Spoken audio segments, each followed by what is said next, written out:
எல்லாருக்கும் வணக்கம். நான் Hima Subramanian. Welcome to home cooking Tamil. இன்னைக்கு நம்ம ஹோட்டல் ஸ்டைலில் பிரமாதமான டிஃபின் காம்போ ரெசிபிஸ் தான் பார்க்க போகிறோம். வாங்க இந்த சூப்பரான செட் தோசையும் வடகரியும் எப்படி செய்யறதுன்னு பார்க்கலாம்.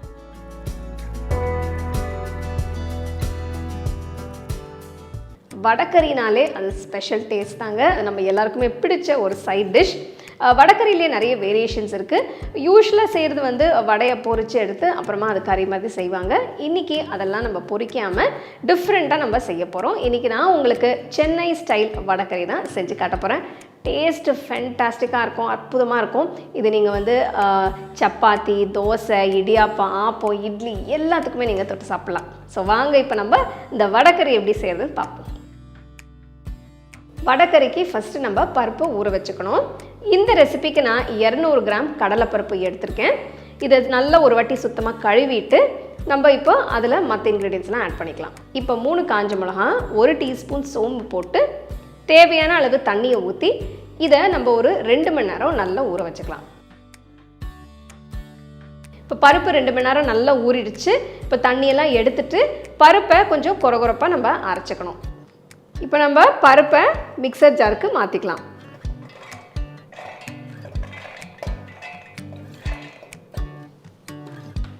இப்போ நம்ம இதை கொரகொரப்பாக தான் அரைச்சிக்க போகிறோம். ஸோ கொஞ்சம் பல்ஸ் மோட்லேயே நீங்கள் அரைங்க, ரொம்ப மையாக அரைக்க வேண்டாம்.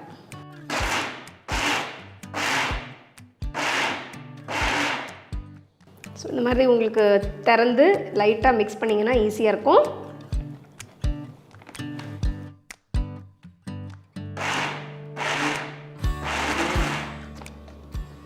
ஸோ நல்லா கொரகொரப்பாக அரைச்சாச்சு. இப்போ இதை எடுத்து ஒரு பவுலுக்கு மாற்றிடலாம்.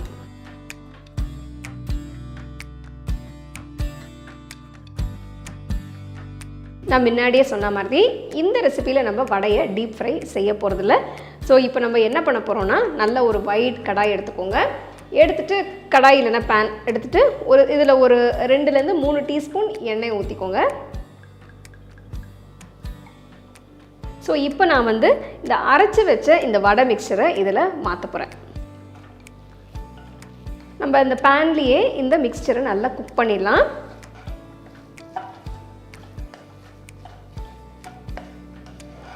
நல்லா ட்ரை ஆகிற வரைக்கும் இதை நல்லா குக் பண்ணணும். இது ஒரு 5 to 10 minutes ஆகும். ஸோ மீடியம் ஃப்ளேம்லேயே வச்சு இது நல்லா உதிரி ஆகிற வரைக்கும், அந்த எக்ஸ்ட்ரா மாய்ஸ்சர்லாம் போயிட்டு நல்லா ட்ரை ஆகி நல்லா உதிரி ஆகிற வரைக்கும் நல்லா குக் பண்ணணும். ஸோ நான் அரைக்கும் போது சால்ட் எதுவும் சேர்க்கலை, அதனால் இப்போ ஜஸ்ட் ஒரு 1/2 டீஸ்பூன் உப்பு சேர்க்குறேன். உப்பு சேர்த்துட்டு நல்லா மிக்ஸ் பண்ணிவிடுங்க. ஃப்ளேம் ஹையில் வைக்க வேண்டாம், மீடியம் ஃப்ளேம்லேயே இது நல்லா வேகட்டும்.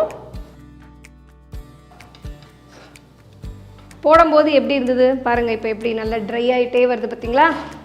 ஸோ இந்த மாதிரி தான் குக் பண்ணிகிட்டே இருக்கணும். ஸோ இது ஒரு ஈஸி மெத்தட். உங்களுக்கு டீப் ஃப்ரை பண்ணாமல் இந்த மாதிரி நீங்கள் செஞ்சுக்கலாம். ஸோ உங்கள் வீட்டில் வடகரி நீங்கள் எப்படி செய்வீங்க, எந்த மெத்தடில் செய்வீங்க, எனக்கு கமெண்ட் செக்ஷனில் சொல்லுங்கள். அதே மாதிரி வாரத்தில் ஒரு நாள் வடகரி செய்வீங்களா, இல்லைனா உங்களுக்கு வடகரி ரொம்ப பிடிக்குமா, எப்படின்னு எனக்கு கமெண்ட் செக்ஷனில் சொல்லுங்கள்.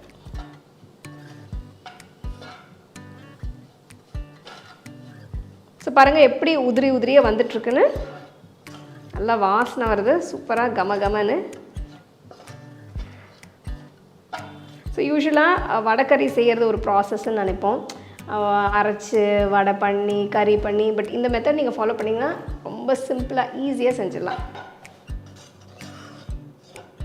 முக்கியமான விஷயம் என்னென்னா நல்லா ட்ரை ஆகிருக்கு பாருங்கள், எப்படி நல்ல உதிரியாக இருக்குது. ஸோ இந்த ஸ்டேஜில் நீங்கள் ஸ்டவ் ஆஃப் பண்ணிவிட்டு இதை நம்ம எடுத்து தனியாக வச்சிடலாம்.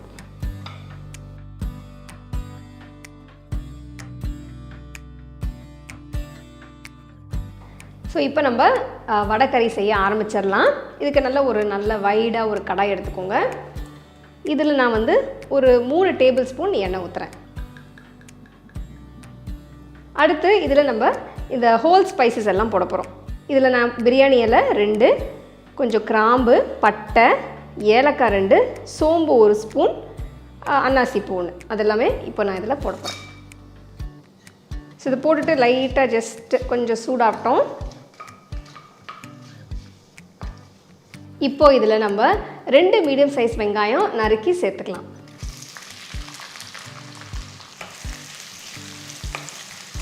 வெங்காயம் ஒரு 2 நிமிஷம் நல்லா வதங்கட்டும். இப்போ அடுத்து இதில் நான் ஒரு 5 பச்சை மிளகா கீரி சேர்க்குறேன். சப்போஸ் உங்களுக்கு காரம் ரொம்ப வேண்டாம், கொஞ்சம் சட்டிலாக தான் வேணும்னா கொஞ்சம் மிளகாவை கம்மி பண்ணிக்கோங்க. ஆக்சுவலாக இந்த டிஷ் வந்து ரொம்ப சிம்பிளான டிஷ், ஃப்ளேவர்ஸ் வந்து அட்டகாசமாக இருக்கும். நான் இது 2-3 வாட்டி ஆல்ரெடி செஞ்சுட்டேன் வீட்டில். அவ்வளோ என்ஜாய் பண்ணி நாங்கள் சாப்பிட்டோம். வெங்காயம் ஒரு கோல்டன் கலருக்கு வந்திருக்கு. இந்த ஸ்டேஜில் நான் 2 டீஸ்பூன் இஞ்சி பூண்டு பேஸ்ட் போடுறேன். அப்படியே கொஞ்சம் கருவேப்பிலையும் சேர்த்துக்கலாம். அடுத்து இதில் நான் வந்து 2 மீடியம் சைஸ் தக்காளி நறுக்கி சேர்க்குறேன்.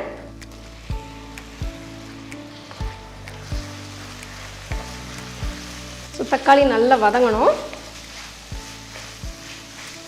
தக்காளி ஓரளவுக்கு வெந்திருக்கு. இப்போ நான் இதில் உப்பு சேர்க்குறேன். 1 டீஸ்பூன் உப்பு, 1/2 டீஸ்பூன் மஞ்சள் தூள், 2 டீஸ்பூன் மிளகாத்தூள், 2 டீஸ்பூன் தனியாத்தூள். இதெல்லாம் போட்டு நல்லா மிக்ஸ் பண்ணிடுங்க.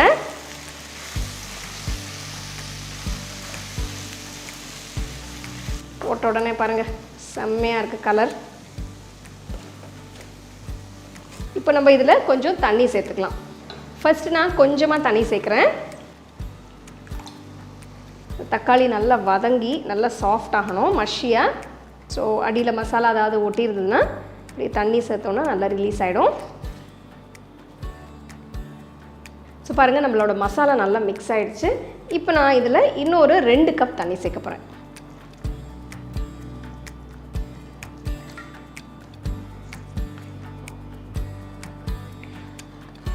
பாருங்கள் நம்ம கிரேவி வந்து ஸ்லோவாக கொதிக்க ஆரம்பிச்சிருச்சு. இந்த ஸ்டேஜில் வந்து நீங்கள் இந்த வடை மிக்ஸ்சரை இதில் சேர்த்துடலாம். ஸோ எல்லாத்தையும் போட்டு நல்லா மிக்ஸ் பண்ணிவிடுங்க. வாவ் வாவ், பாருங்கள் எப்படி வருது, பார்க்கவே செம்மையாக இருக்குது. ப்ராசஸ் வந்து ரொம்ப ஈஸி தாங்க, ரொம்ப சிம்பிள் ப்ராசஸ். ஸோ வீட்டில் உங்களுக்கு ஈவினிங் ஃப்ரெண்ட்ஸ் வராங்க, கெஸ்ட்டு வராங்கன்னா இந்த மாதிரி நீங்கள் குயிக்காக செஞ்சு நீங்கள் சர்வ் பண்ணலாம். ரொம்ப என்ஜாய் பண்ணுவாங்க எல்லோரும். பார்த்தீங்கன்னா நம்ம போட்ட உடனே அப்படியே வந்து அந்த வாட்டரெல்லாம் அப்சார்ப் ஆகிடுச்சு. நல்லா திக்காக இருக்குது பாருங்கள். மூடி வச்சுட்டு ஒரு 10 நிமிஷம் சிம்லேயே நல்லா வேகட்டும். 10 நிமிஷம் கழித்து நம்மளோட வடைக்கறி எப்படி இருக்குன்னு பார்ப்போமா? வாவ், பாருங்கள் வாசனை ஓப்பன் பண்ண உடனே வாசனை அப்படியே தூக்குது. சூப்பராக வெந்திருக்கு பாருங்கள்.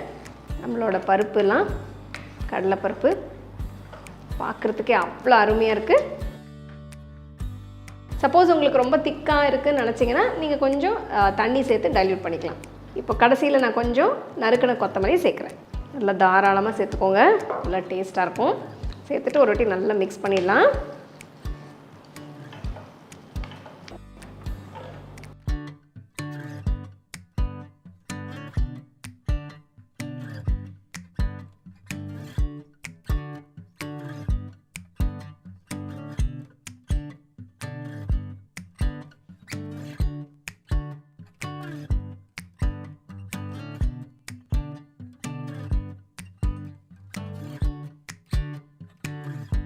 அருமையான வடைக்கறி ரெடி.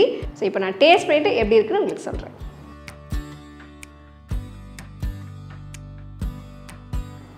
நல்லா சுடு சுடா, ஆஹா,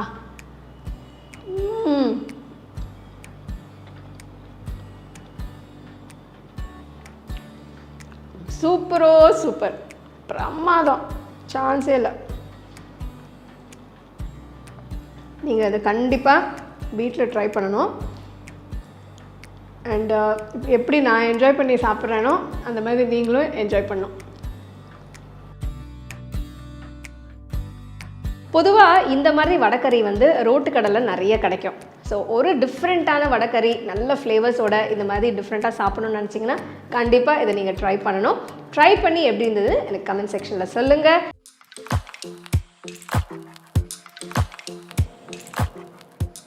உங்கள் எல்லாருக்கும் நல்ல சாஃப்டாக ஸ்பாஞ்சியாக தோசை பிடிக்குமா? எனக்கு ரொம்ப பிடிக்கும். அண்ட் இன்ஃபேக்ட் அந்த கிறிஸ்பி தோசை விட சாஃப்ட் ஸ்பாஞ்சி தோசை நல்ல பஞ்சு மாதிரி இருந்தது தான் எனக்கு ரொம்பவே பிடிக்கும். ஸோ இன்றைக்கி நான் உங்களுக்கு ஒரு அருமையான செட் தோசை தான் செஞ்சு காட்ட போகிறேன். ஸோ வாங்க டைம் வேஸ்ட் பண்ணாமல் இந்த செட் தோசை எப்படி செய்கிறதுன்னு பார்க்கலாம். இன்றைக்கி நம்ம பார்க்க போகிற இந்த செட் தோசை ரெசிபிக்கு வந்து ஒரு 12லேருந்து 15 சின்ன தோசை வரும். பட் சப்போஸ் உங்களுக்கு ஜாஸ்தியாக தோசை வேணும்னா நான் காட்ட ப்ரப்போர்ஷன்ஸ், அதாவது இந்த அளவு எல்லாமே நீங்கள் டபுள் பண்ணிக்கோங்க. ஸோ ஃபஸ்ட்டு நம்ம அரிசி எடுத்துக்கலாம் ஒரு பவுலில். இது வந்து நான் பச்சரிசி எடுத்திருக்கேன், அதாவது 1 கப் அளவுக்கு. இது வந்து 250 ml கப் மெஷர்மெண்ட். இதில் 1 கப்பு பச்சரிசி எடுத்திருக்கேன். அடுத்து இதில் 1/4 கப் அளவுக்கு உளுந்து, அதாவது முழு உளுந்து எடுத்துக்கலாம். 1/4 கப்பு, இந்த 1/4 கப் அளவுக்கு முழு உளுந்து அது சேர்க்க போகிறேன். அடுத்து 1 டீஸ்பூன் வெந்தயம், அதுவும் இதில் சேர்த்துடலாம். இது வந்து நம்ம எல்லாமே சேர்த்து தனியாக ஊற வைக்கணும். ஸோ இது நல்லா 2-3 வாட்டி கழுவிட்டு தேவையான அளவு தண்ணியை ஊற்றி இது ஒரு 3 மணி நேரம் நம்ம ஊற வச்சுக்கலாம். ஸோ இதை சுத்தமாக கழுவியாச்சு. இப்போது நான் தண்ணி ஊற்றி ஊற வச்சிடுறேன். இது ஒரு 3 மணி நேரம் ஊறட்டும். அரிசியும் பருப்பும் ஒரு 2.5 மணி நேரம் ஊற வச்ச பிறகு ஜஸ்ட் அரைக்கிறதுக்கு ஒரு 1/2 மணி நேரத்துக்கு முன்னாடி இந்த அவலை போட்டு நம்ம ஊற வைக்கணும். இதை பாருங்கள், இது வந்து இந்த தட்டை அவல் தான் எடுத்திருக்கேன். அந்த சின்னதாக குண்டாக இருக்கும்ல, அந்த அவல் கிடையாது. இது நீங்கள் எடுத்தீங்கன்னா உங்களுக்கு இந்த ரெசிபிக்கு இந்த மாதிரி அவல் எடுத்திங்கன்னா நல்லாயிருக்கும்.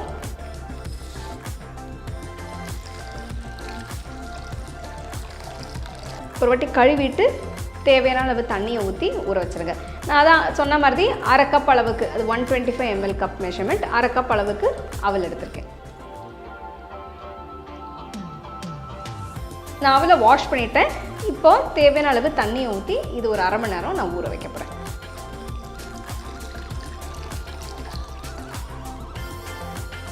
மூணு மணி நேரம் ஆயிடுச்சு. இங்கே பாருங்கள், அவலும் நல்லா உப்பி இருக்குது. ஸோ இப்போது இதில் வந்து தண்ணியெல்லாம் நான் வந்து ரிமூவ் பண்ணிவிட்டேன், எடுத்துட்டேன். இதை கம்ப்ளீட்டாக அப்படியே நான் வந்து மிக்சர் ஜாருக்கு மாற்றுறேன். இதை நீங்கள் கிரைண்டரில் கூட அரைச்சிக்கலாம். இது வந்து குவான்டிட்டி கம்மினால நான் வந்து மிக்சர் ஜார்லேயே போடுறேன்.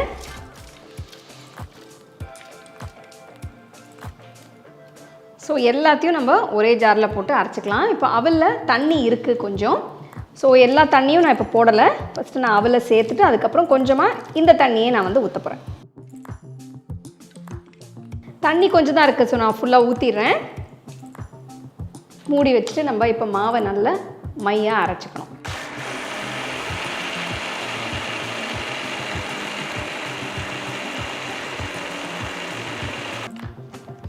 மாவு பாருங்கள், நல்ல மையாக அரைஞ்சிருக்கு. நான் செக் பண்ணி பார்த்துட்றேன். சூப்பராக இருக்குது, நல்லா சாஃப்டாக இருக்குது. இப்போ நம்ம மாவை எடுத்து ஒரு பவுலுக்கு மாற்றிடலாம். ஸோ மாவு வந்து நான் நல்லா மையாக அரைச்சிட்டேன். இப்போ நான் இதில் 1 டீஸ்பூன் உப்பு சேர்த்து நல்லா மிக்ஸ் பண்ணி இதை வச்சிட போகிறேன். உங்களுக்கு வேணும்னா நீங்கள் கையை யூஸ் பண்ணி நல்லா மிக்ஸ் பண்ணிக்கலாம். நான் இப்போ ஸ்பேச்சுலாக தான் மிக்ஸ் பண்ணுறேன். ஸோ நல்லா இந்த மாதிரி ஃப்ளஃபியாக வர மாதிரி நல்லா மிக்ஸ் பண்ணிவிடுங்க. இது வந்து ஒரு 8 மணி நேரம் வெளியில் வச்சு புளிக்க வைக்கணும் மாவை. ஸோ ஓவர் நைட் நீங்கள் வச்சு புளிக்க வச்சுக்கலாம். ஸோ நாளைக்கு நீங்கள் தோசை போடுறீங்கன்னா இன்றைக்கே அரைச்சி வச்சிங்கன்னா நாளைக்கு காலையில் உங்களுக்கு பர்ஃபெக்டாக இருக்கும். இல்லை நீங்கள் சாயங்காலமாக தோசை ஊற்ற போகிறீங்கன்னா டிஃபனுக்கு நீங்கள் காலையில் அரைச்சி வச்சிட்டிங்கன்னா ஈவினிங்குள்ளே உங்களுக்கு நல்லா புளிச்சிடும். ஸோ மாவு பதம் பார்த்திங்கன்னா இந்த மாதிரி தான் இருக்கணும். நல்ல ஒரு போரிங் கன்சிஸ்டன்சியில் தான் மாவு இருக்கணும், கட்டியாக இருக்கக்கூடாது. ஸோ இந்த பதம் நீங்கள் பார்த்துக்கோங்க. இப்போ நம்ம மாவை புளிக்க வைக்க போகிறோம். நான் இதை அப்படியே ஒரு 8 மணி நேரம் மூடி போட்டு வச்சிட போகிறேன். பாருங்கள், மாவு நல்லா பொங்கியிருக்கு. ஸோ அப்படி மிக்ஸ் பண்ணுறேன் பாருங்கள், எவ்வளோ நல்லா ஃப்ராத்தியாக இருக்குன்னு.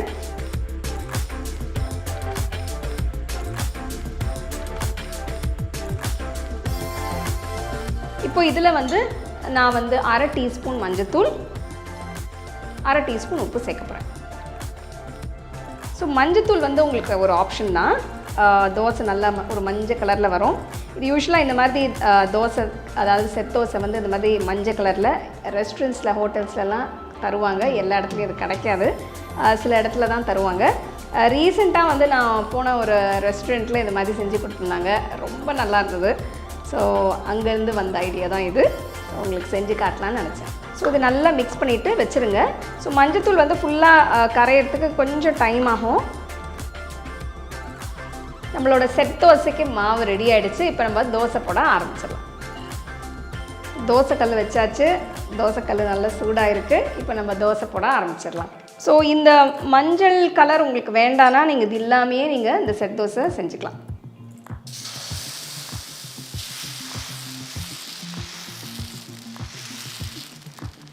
ஜஸ்ட்டு ஒரு கரண்டி மாவு எடுத்து ஊற்றிட்டு லேசாக அதை ஸ்ப்ரெட் பண்ணுங்கள்.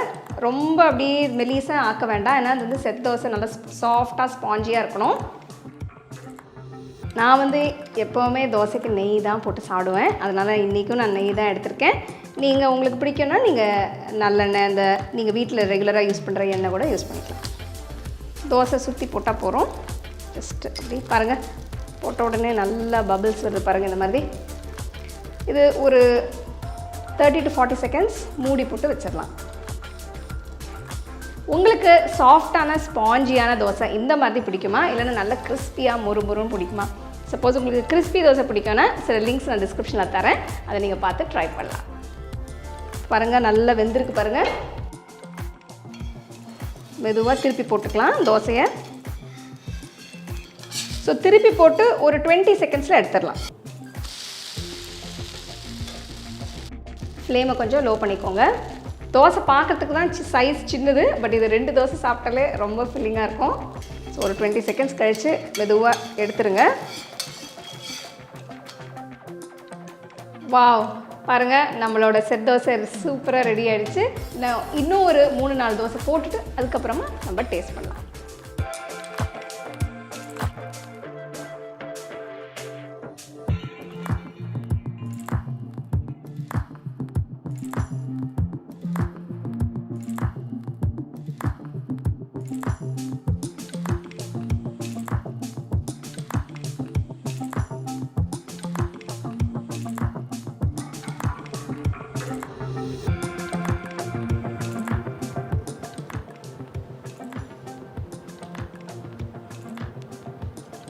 சான்ஸே இல்லை, வேறு லெவல்.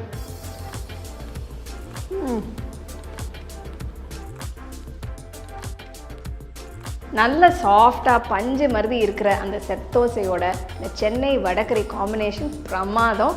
சொல்கிறதுக்கு வேறு எதுவுமே இல்லை. பட் நீங்கள் வந்து வேறு ஏதாவது சட்னி சாம்பார் வச்சு நீங்கள் தொட்டு சாப்பிட்லாம். ஆனால் கண்டிப்பாக இந்த ரெசிபியை நீங்கள் ட்ரை பண்ணிவிட்டு எப்படி இருந்தது கமெண்ட் செக்ஷனில் சொல்லுங்கள். மீண்டும் இன்னொரு சூப்பரான ரெசிபியோட உங்களை சந்திக்கிறேன். நன்றி, வணக்கம். இந்த அட்டகாசமான டிஃபின் காம்போவை நீங்கள் வீட்டில் ட்ரை பண்ணி சந்தோஷமாக உங்கள் ஃபேமிலி ஃப்ரெண்ட்ஸோடு என்ஜாய் பண்ணுங்கள். உங்களுக்கு இந்த ரெசிபி பிடிச்சிருந்தா லைக் பண்ணி ஷேர் பண்ணி ஹோம் குக்கிங் தமிழ் சேனலுக்கு சப்ஸ்கிரைப் பண்ணுங்கள். மறக்காமல் பெல் ஐக்கானை கிளிக் பண்ணுங்கள். The second edition of the home cooking book is now available on Amazon as well as on shop.homecookingshow.in.